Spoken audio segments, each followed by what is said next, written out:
Greetings.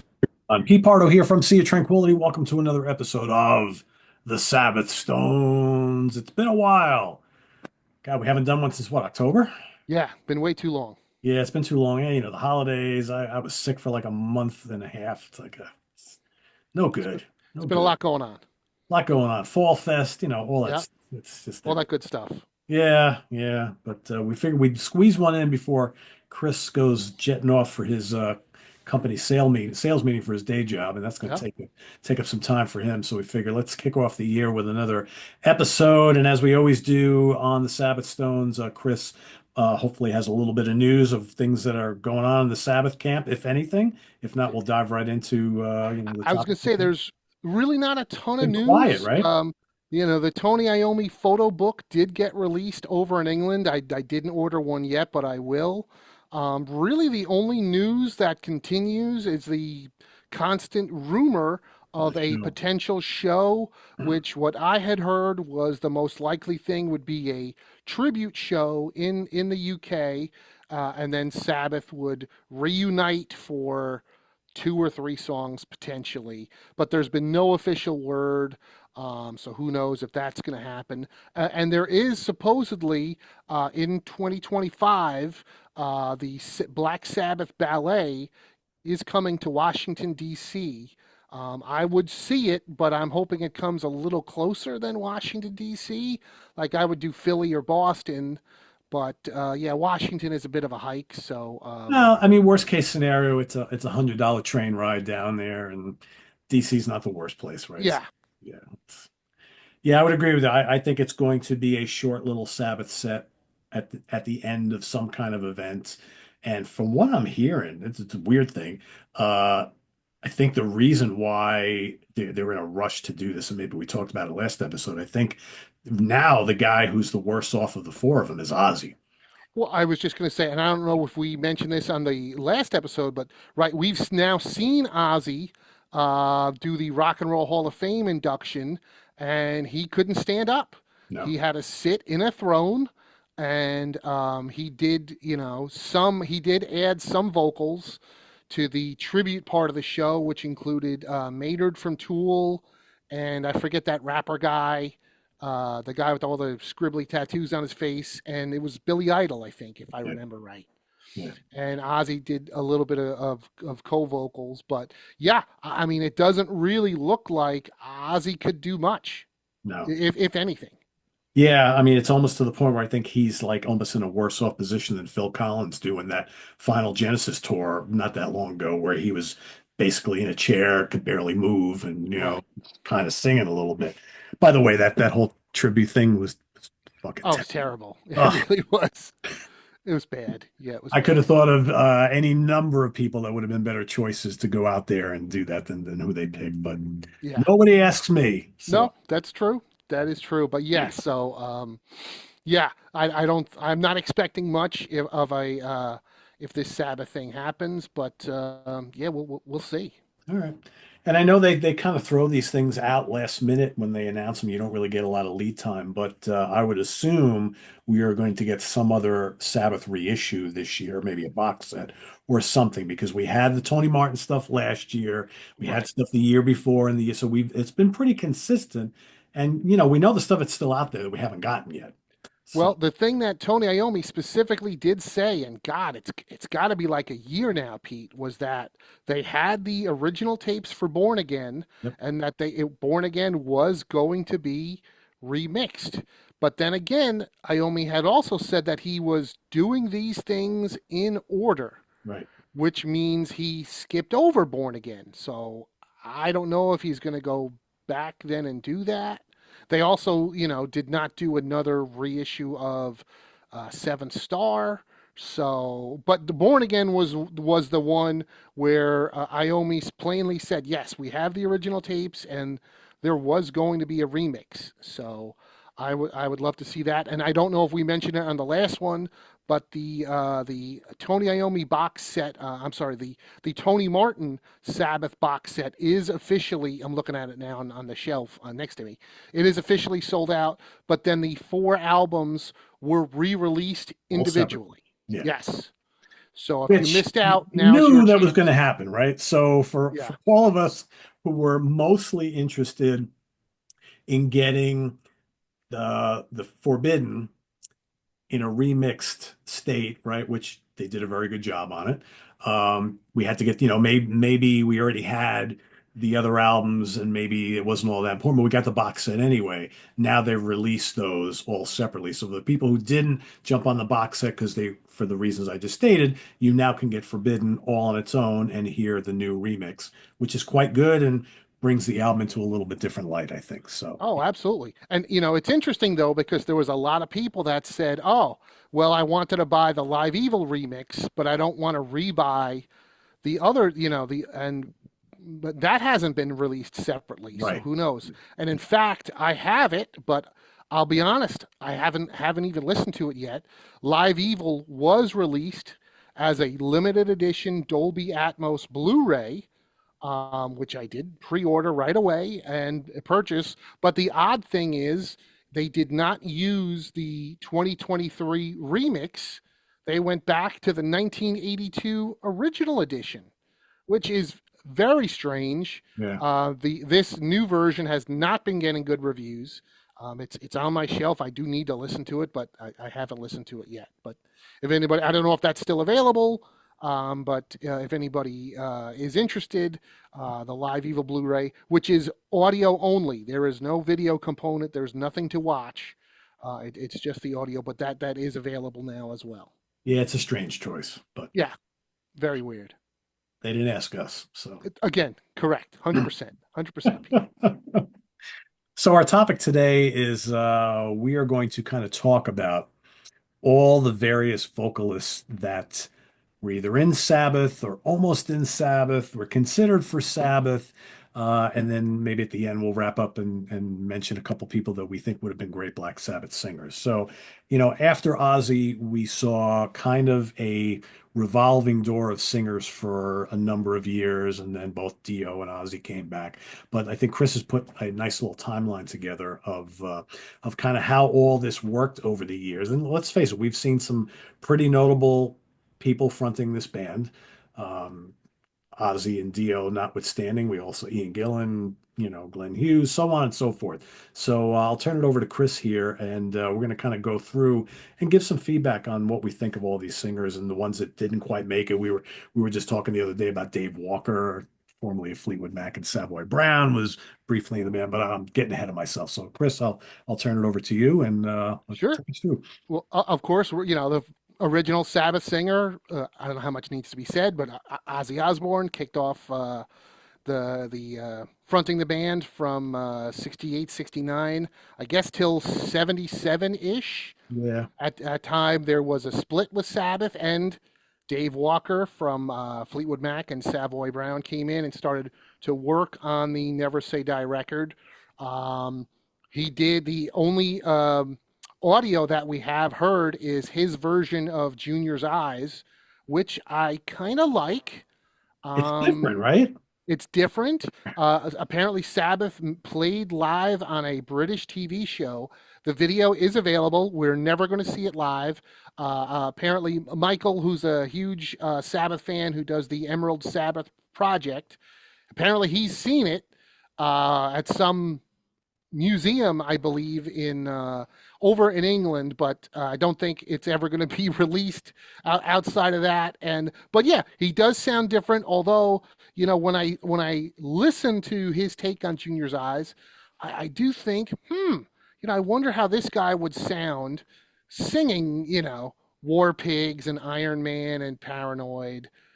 But then again, Pete, if I in 1978, if I had only heard Ronnie James Dio singing Stargazer, would I have said, how is this guy going to sound singing War Pigs and NIB? So I don't think it's a real fair assessment on It Dave really isn't Walker. because at that time we'd only heard Ozzy sing those songs, right? So, Absolutely. and Dave Walker sounds nothing like Ozzy. He's got this kind of very rough bluesy voice. He's a very good singer, actually. I Yeah. mean, but he's not the singer you would associate with this style of music. But I would, in my mind, the way I envision would be a nice surprise to kind of cap off the short Dave Walker period is for the band saying, all right, you know what we're going to do?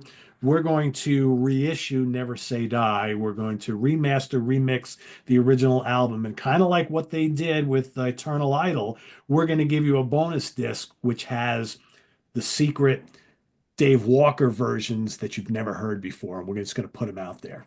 I would love it.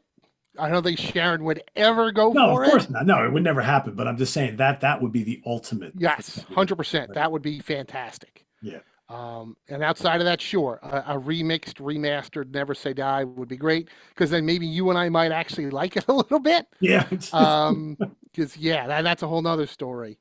To me, the But way yeah, I equate hearing, again, I've only heard the one song, Dave Walker singing with Sabbath is almost like, not quite, but like when the first time I heard David Coverdale singing for Deep Purple, because Coverdale sounds way different than Ian Gillan. He's yes, way more bluesy and soulful, right? And less of that, you know. So I think that to me was hearing Dave Walker singing on Junior's Eyes was that's how I equated it. That it's so different. He's coming from a completely different place, but it kind of works. Now, like you absolutely. said, would it have worked hearing him singing Iron Man and Children of the Grave and all that? Maybe not. Yeah, But anyway, yeah. But we'll never know. probably So not. yeah, Probably not. Dave, they patch up things with Ozzy. Ozzy comes back. They do Never Say Die, the record and the tour. Then that falls apart. Of course, then they bring in the late great Ronnie James Dio, who does the Heaven and Hell, Mob Rules, and Live Evil. And then from there, that's when things get kind of weird. Yeah. And they continually get weird, right? Yes, yeah. From there, the floodgates. But yeah, I love the Dio version of Sabbath. It's neck and neck with me with the Ozzy version. Um, it's kind of tough to judge because it's not quite the same amount of material. So, but it's And tough. stylistically, I think we can agree it's pretty different. Yes, Because very I different. think, honestly, let's be frank here. If Ozzy didn't leave the band, how neatly would Sabbath have fit into the 80s metal world together as they were? I don't know. I almost think that Ozzy and Sabbath needed to break apart for them both to move into the new decade and alter what they were doing a little bit and be successful. Because let's be, like Heaven and Hell and Mob Rules are nothing like any Ozzy era album. And Blizzard of Oz and Diary of a Madman aren't like any Black Sabbath albums that he played on, right?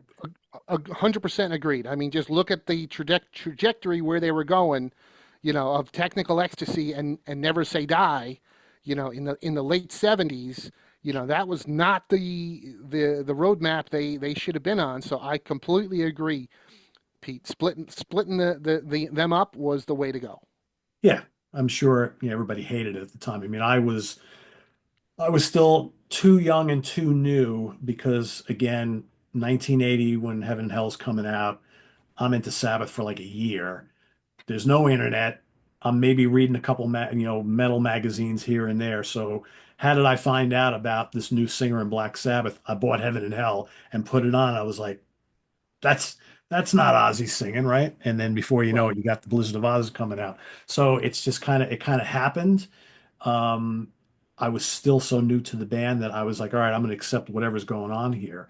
But I could imagine if I was with Sabbath from the beginning in 1970, uh, Ozzy leaving and Dio coming in, I might not have been happy about that, Absolutely. And whether I was into Rainbow or not, right? Because it's just like Ozzy was iconic in that band. But we all can agree that I think Dio helped take to Sabbath to another level, doing a different style of metal that was very contemporary at the time and keeping up with the whole, bands like Judas Priest and Iron Maiden and all these other upstarts that were coming out of the UK, especially and here in the States. And all of a sudden, Sabbath was really relevant again, especially after they kind of, again, I didn't see any of the shows, but from everything I hear, they were kind of embarrassed by Van Halen on that final tour, for Never Say Die. So right. Yeah, they needed this. The new blood absolutely. worked. The Absolutely. new blood worked. So yeah, it gets really weird after Dio and Vinny So leave. yeah, so then they wind up Geezer and Tony Iommi wind up in a pub with Ian Gillan, and before they know it, the three of them are in a band, and then Bill Ward rejoins for the now legendary Born Again record, I've told the which story a million yeah, times. I was completely heartbroken when I found out that Dio and Vinny left Sabbath. Completely heartbroken. But then, like a couple months later, when I heard that Ian Gillan had joined the band, I was like, oh, well, this is like the perfect storm for me because these are my two favorite bands. I have been missing Deep Purple like crazy, and now Ian's singing for Sabbath. All is well in the world. Hey, Ronnie, do whatever you're gonna do. I was totally into it, totally into it. And I saw the tour, and it was amazing. I love the album, and for me, that was the new Sabbath, and I was ready for that to last forever, and it didn't. Right. Now, and Born Again was my jumping on point. I got into that when that was, that was when I got into Sabbath. For me, Oh, that was wow. my, Okay, yeah, wow.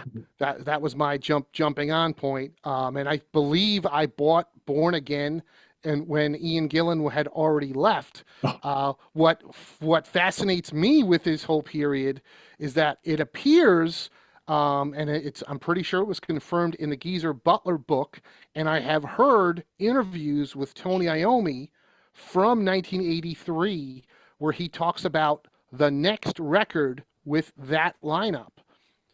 But it totally appears as though Ian Gillan knew he was going back to Deep Purple. He was just, yep, he just needed a kill year to make some money and do something. So he joined Sabbath, and it seemed like Geezer and Tony had no idea that he had the Purple reunion in his back pocket. Because if I'm not mistaken, Richie Blackmore still had commitments with Rainbow. and I think Ian probably put the Gillan band on ice.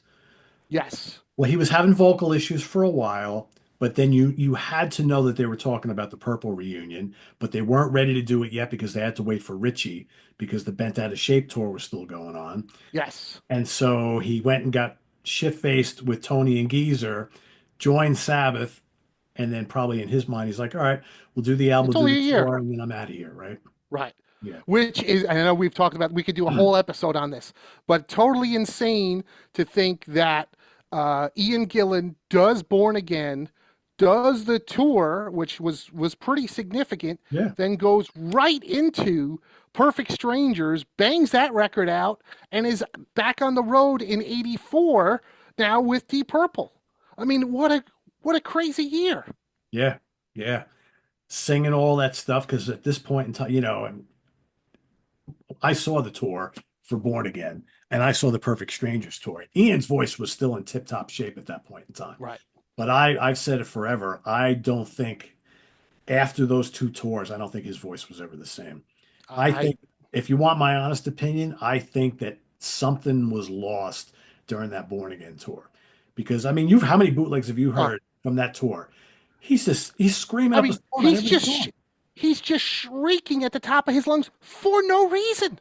Yeah. Like you hear, I mean, listening, and I'm like, dude, don't do that. Like, save Talking it, to the save. audience in between songs. He's like, ah! Wow, it's like, dude, what do like we know now? Okay, you're gonna lose it, but like that magic, don't. But every night he was doing it, and Yeah. And I don't get me wrong, I love totally hearing it, but it's just yes. like we want to have you singing like that for the next 30 years, right? Not the next 5 years.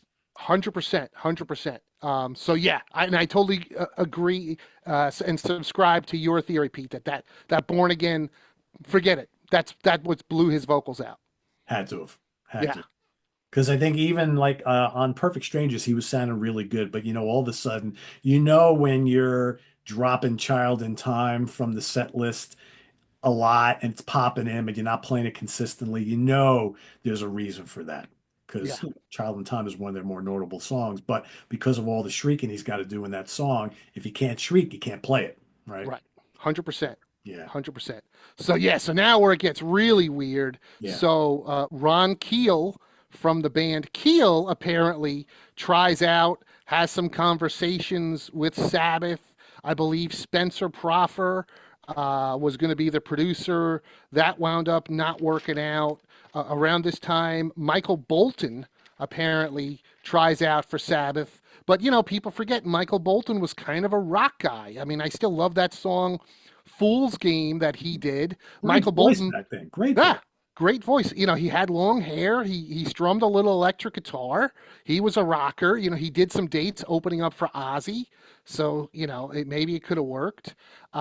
David Donato, who was in the band White, was it White Tiger, if I remember right? Yes. Yep. He Yep. does a photo shoot for Kerrang magazine with Tony Iommi, Geezer Butler, and Bill Ward announcing that this is the new version of Sabbath, but then that falls apart.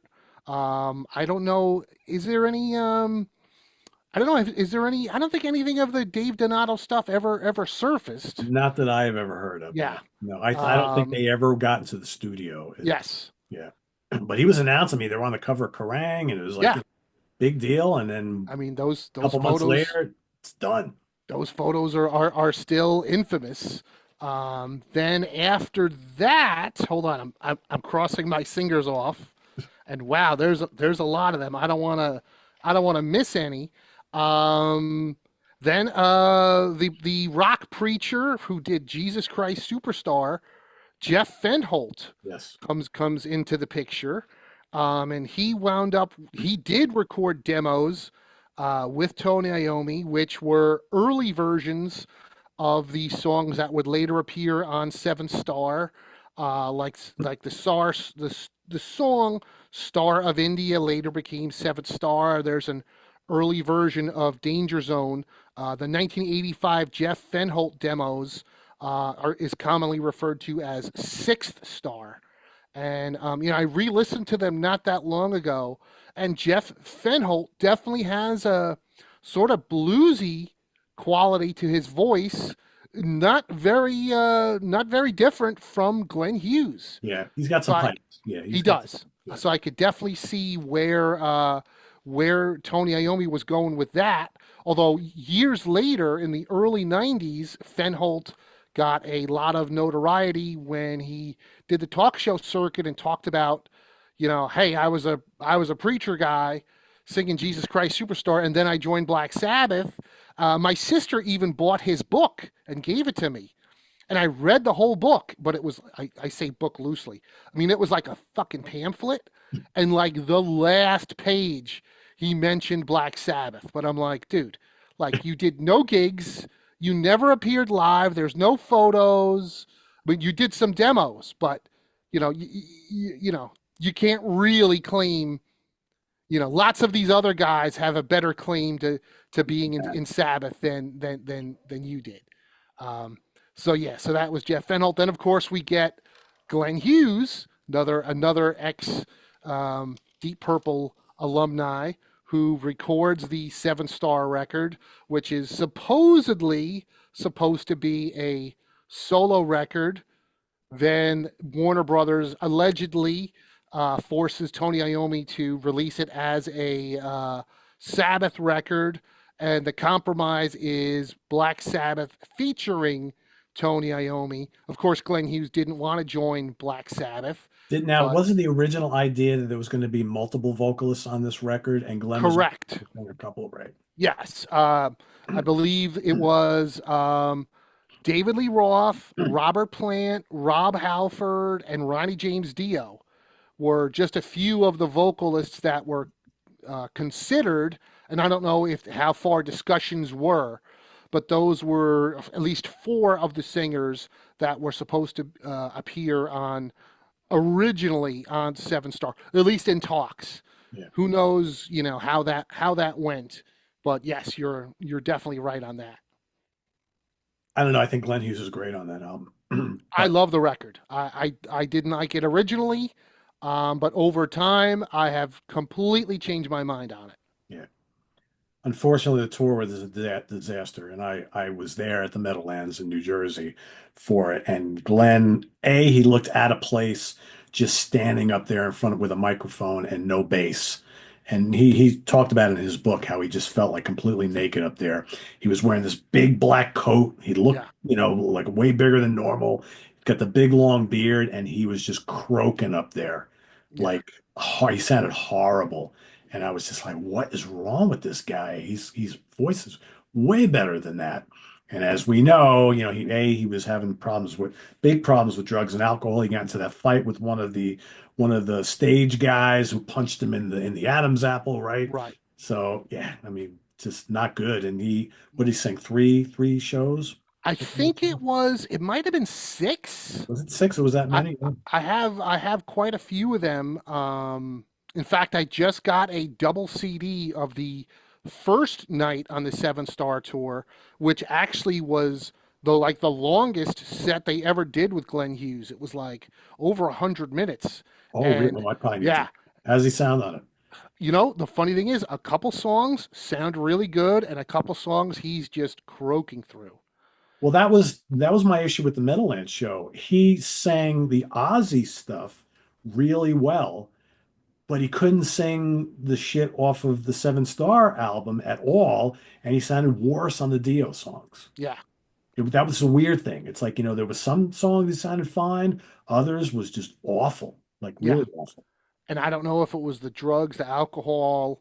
I think his last show, I want to say, was in Massachusetts, Worcester, Mass. I think it was the show Which, after the show I saw. Yeah. yes, and the story with that was is that Glenn was on stage, but Jeff Nichols, the keyboardist, actually did all the vocals. Secretly behind the scenes, Sabbath was already rehearsing with New York, New Jersey kid who was an unknown, Ray Gillan, while Sabbath was on the road, and then they quickly cut Glenn Hughes, and I think they canceled, I think maybe one or two gigs after Worcester, Mass, and then attempted to finish the rest of the Seventh Star U.S. tour with Ray Gillan. Now I have quite a few Ray Gillan tapes, and he is phenomenal. I Yeah. mean, holy shit, Pete!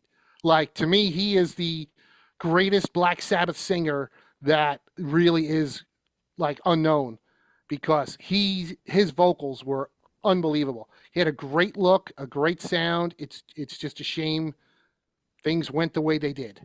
Yeah. Yeah, I've said, and you and I had this conversation a few months back, um, after us hearing some of these recordings, and it's just like, man, no disrespect to Tony Martin at all, who we're going to talk about in a second. He's great, but could you just imagine if Ray Gillan became that long-term singer for Black Sabbath going Yeah, forward? You know, Granted, we wouldn't have had Badlands, right? And maybe or correct. maybe not, Ray's life would have turned out a little bit differently. We lost him quite a long time ago, but we have no way of knowing. But you just have to wonder because he had the look, he had the swagger. Yeah. You look at clips of him live on stage. I mean, that dude was a front man. He was Oh born yeah, to do that, right? 100%. Yeah. Yeah. Now and around that time, I just recently reread this. I'm like, oh, I kind of forgot that. Is that John Oliva from Savatage was contacted about joining Sabbath, and he was very interested. And then, shit, I got the olds, Pete. What the hell's his name? The guy that was the producer for Savatage and the main guy Paul, behind Paul the O'Neill. Paul O'Neill. Paul O'Neill. Right. I was gonna say main guy behind Trans Siberian Orchestra was like, forget that. You're not joining Sabbath. We're gonna do a great Savatage record, and that put them Paul the Mountain King, right? So it's like, yes, which put them on the upswing. But yeah, John Oliva was totally into the idea of joining Sabbath, and he said yeah that he had received some demo tapes which had rough versions of The Shining, and so that sort of puts us in a time frame. And yeah, I'm getting goosebumps. John Oliva singing for Sabbath. Ooh, that sounds. yeah, that would have been interesting too. And then another one that I came across recently was, and I it was in the early '80s, but I don't know when. I couldn't date it, but I just read an interview with Graham Bonnet where he said he was contacted by Tony Iommi, but Graham Bonnet really didn't have a lot of interest.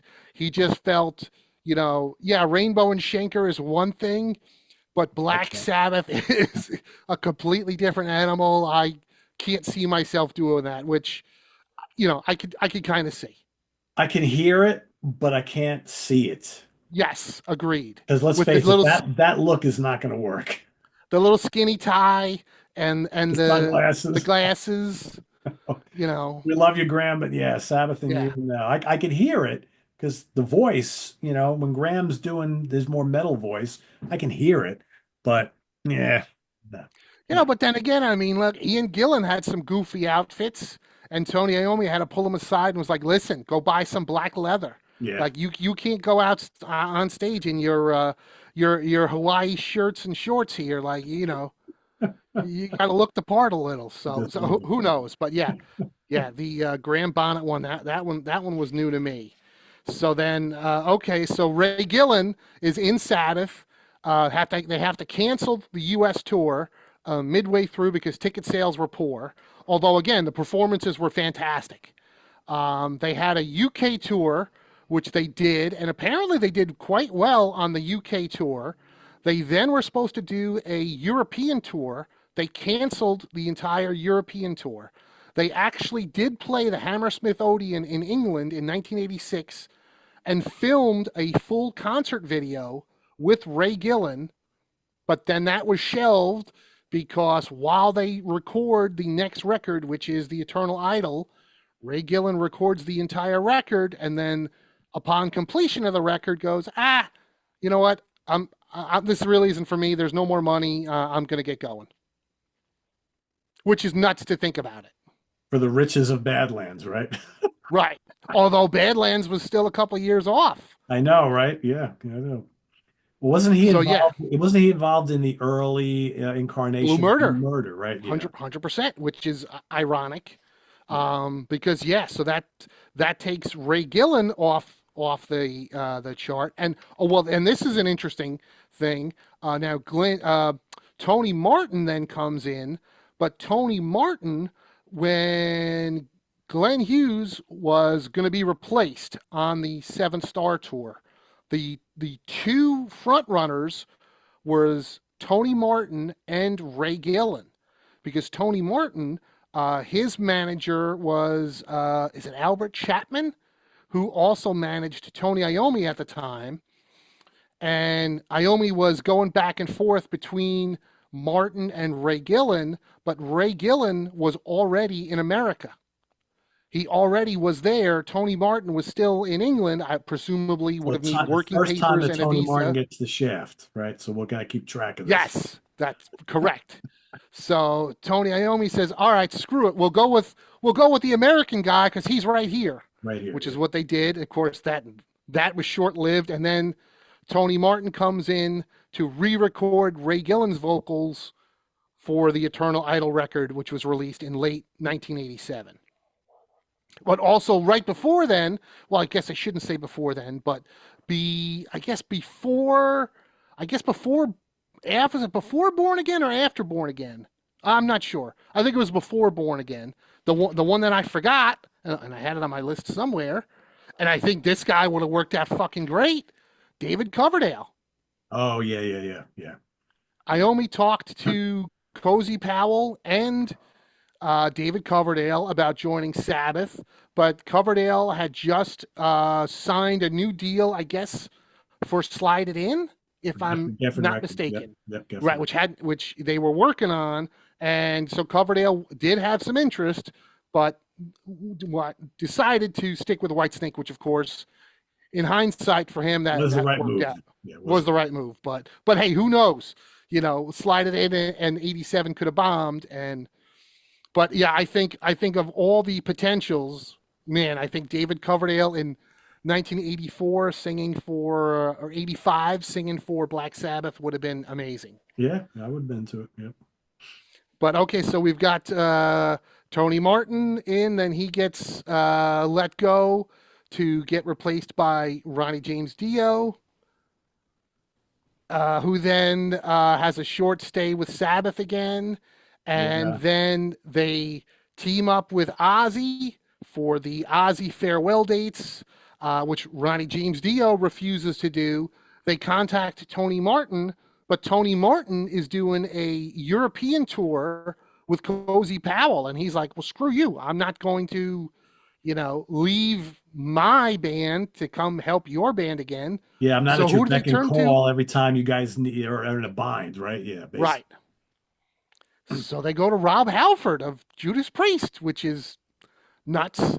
But listen, Rob Halford does 2 shows, which is crazy because it's like, okay, we've got a bunch of these other guys.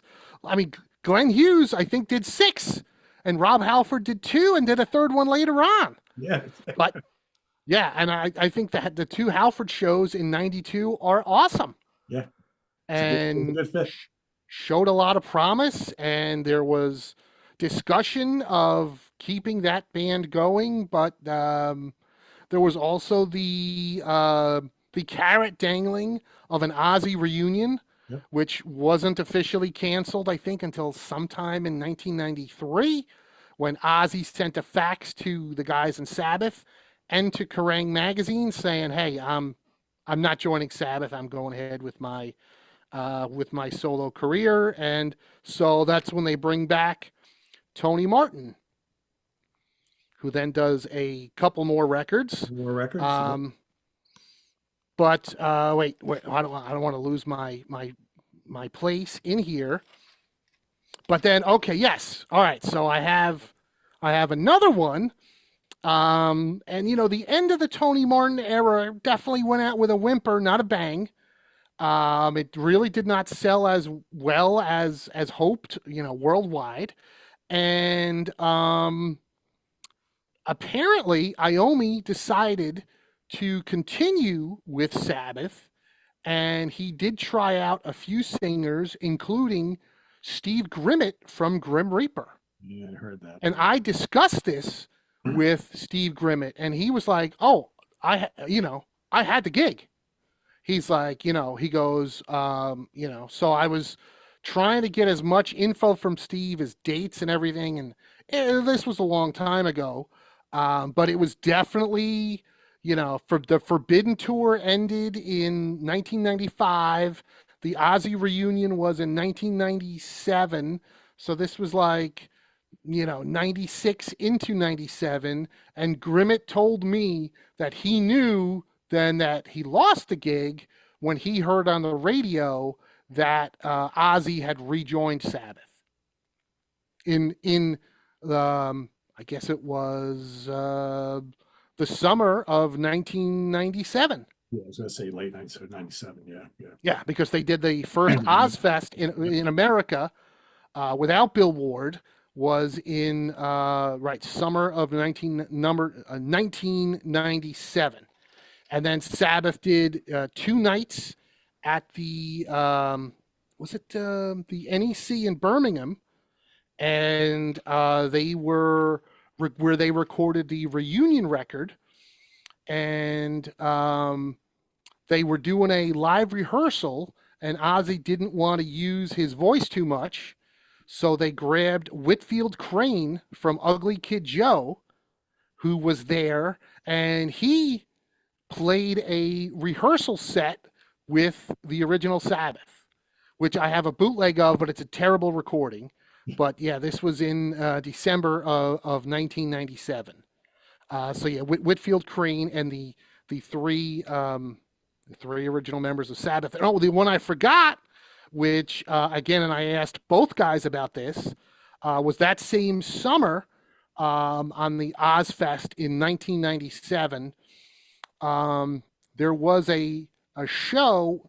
Sabbath did the tour with Mike Borden from Faith No More filling in on drums, and then something happened, and they had I want to say it was in Wisconsin.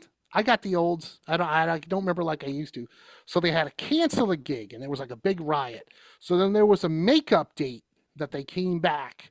But now, what drummer did I just say? Mike Borden. Mike Borden now is back in Faith No More, so he couldn't do the gig. So they brought in Shannon Larkin from Godsmack, who was on the tour, and they asked him to play the drums. And so he was rehearsing with Geezer Butler and Tony Iommi, and he couldn't get it right, because there was no vocals. And I asked Shannon about this. I mean, I've got the tape, and he explained how Tony and Geezer were like, nope, this isn't going to work. And Tony took off his guitar, and Shannon ran up to him and was like, "Please give me, just give me a couple minutes. This is my dream, but I can't play the songs without hearing the vocals." So Shannon runs backstage and finds Burton C. Bell from Fear Factory, who also though had been in Geezer Butler's solo band, Right, that's and right. begs Burton to come out, who was a Sabbath fan. And so there's, no tape has surfaced, but since I'm a big Fear Factory fan, I would love to hear Shannon Larkin, Burton C. Bell on vocals with Tony Iommi and Geezer Butler running through a rehearsal set on the July 1997 Ozfest. Wow. So that was another temporary singer that they had, even though real I guess only the crew was there. Who else do we have? Let me see. Oh, right. So then eventually, they've got the reunion with Ozzy. Then Tony and Geezer do the Heaven and Hell thing Right. with Ronnie James Dio back. Unfortunately, Ronnie James Dio gets sick, and I don't know if they all knew how sick Ronnie was, but there was a European tour that was scheduled to go, and Ronnie gave his blessing to have Yorn from a shit ton of bands, including Yorn and Master plan. I was Yeah. going to say, yeah, Master Plan I couldn't think of, to fill in. Eventually, the whole European tour got canceled, but Yorn did do the one Heaven and Hell tribute show in 2010 with Glenn Hughes, and Yorn did sing with the Tony and Geezer and Vinny Appice. And let's see who else. The one that I had, I technically had to take off my list, although I'm going to throw it out there anyway because I believed the story for many years.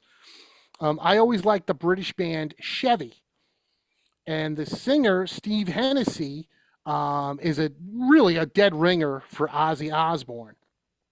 And I had heard many, many years ago that he auditioned for Sabbath.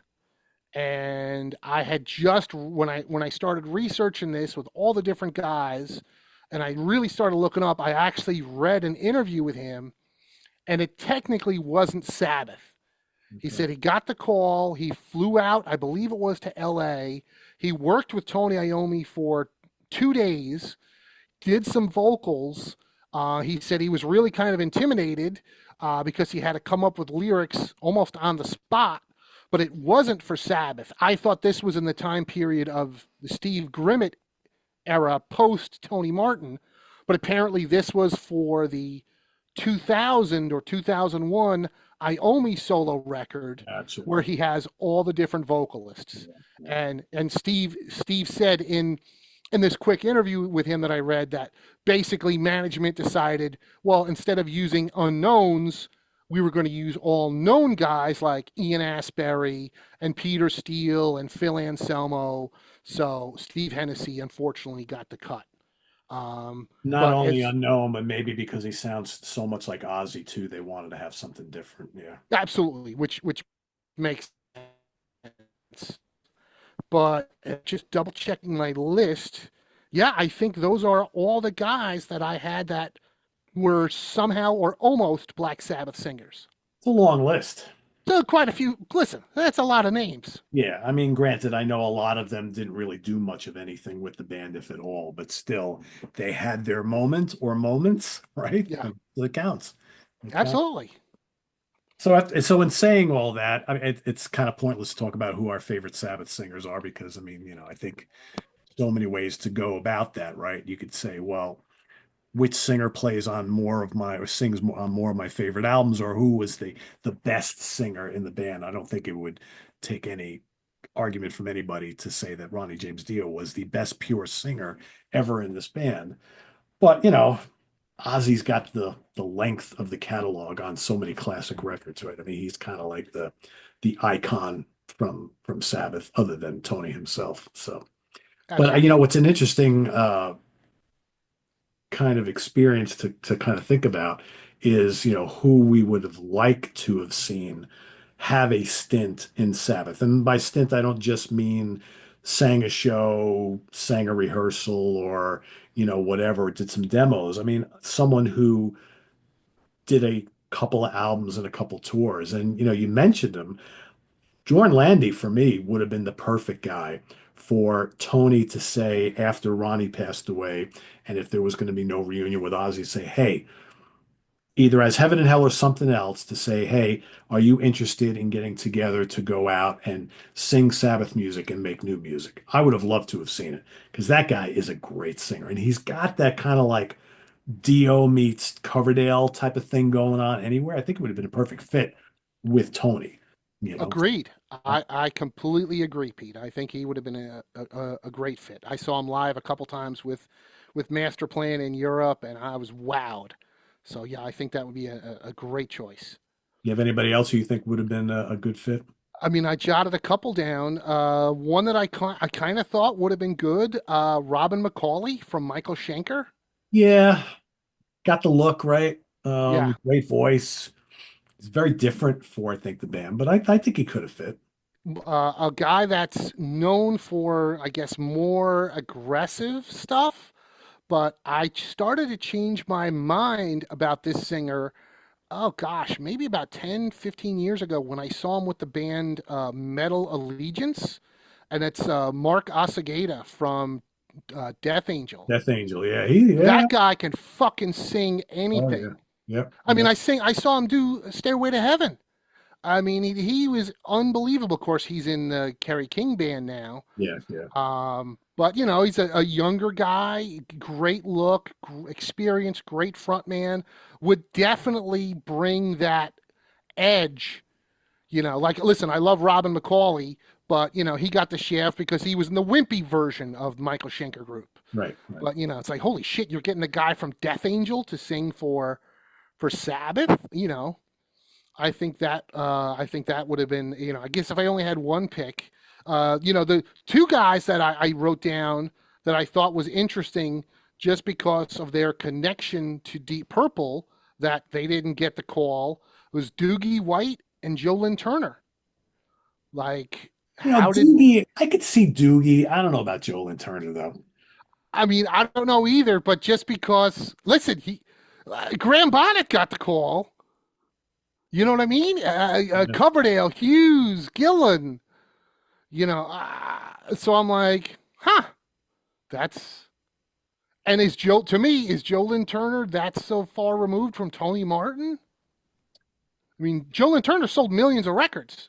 I You know, know. had I see more. I see Joel and Turner. I mean, and again, I think Tony. I think they come from the same place yeah, because I think like Joel and Turner's.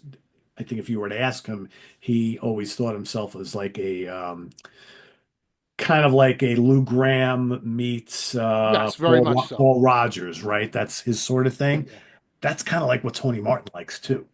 'Cause yes. he's not a Oh, real sure. metal guy. He's not. Right.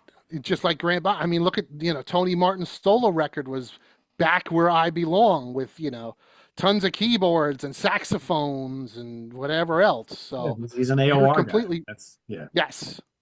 yeah. Yeah, it's an interesting. I think Russell Allen to someone who's well, Oh, Symphony X has been around for, since the mid yeah. 90s, but I think Russell Allen would be great in Sabbath. I think so too. Um, That'd be great. It's a great pick. Something else interesting too, to go back a ways now, maybe like to the early 80s.